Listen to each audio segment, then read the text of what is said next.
2026 market trends అలాగే commodity outlook గురించి మీకు కావాల్సిన ఫాస్ట్ అండ్ క్విక్ అప్డేట్ ఇదే. ప్రస్తుతం ప్రపంచవ్యాప్తంగా పెరుగుతున్న టెన్షన్స్ వాతావరణంలో మన డిఫెన్స్ షేర్లు, గోల్డ్ ఇంకా సిల్వర్ మార్కెట్లలో జరగబోయే భారీ మార్పుల గురించి ఈ రిపోర్ట్ మనకు చాలా క్లియర్గా వివరిస్తుంది.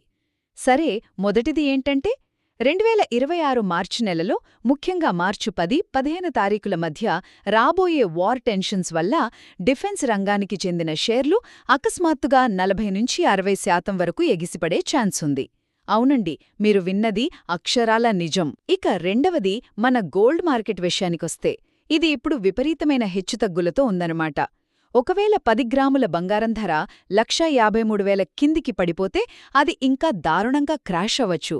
కానీ అదే 1,62,000 మార్కును దాటిందనుకోండి, ఏకంగా 1,72,000కు చేరుకున్నా ఆశ్చర్యపోవక్కర్లేదు. చివరగా సిల్వర్ గురించి మాట్లాడుకుందాం.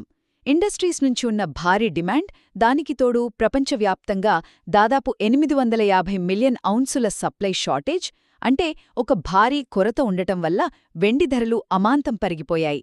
దీంట్లో అప్పుడప్పుడు షార్ట్ టర్మ్ కరెక్షన్స్ వచ్చినా సరే, లాంగ్ టర్మ్లో మాత్రం ఇది ఖచ్చితంగా బెస్ట్ అండ్ స్ట్రాంగ్ ఇన్వెస్ట్మెంట్గా కంటిన్యూ అవుతుంది. సో ఇంటర్నేషనల్ టెన్షన్స్, వనరుల కొరత పీక్స్కి వెళ్తున్న ఈ టైంలో కమోడిటీలు అలాగే డిఫెన్స్ షేర్లు మాత్రమే ఈ ఏడాది మార్కెట్ను రూల్ చేయబోతున్నాయనడంలో ఎలాంటి డౌట్ లేదు.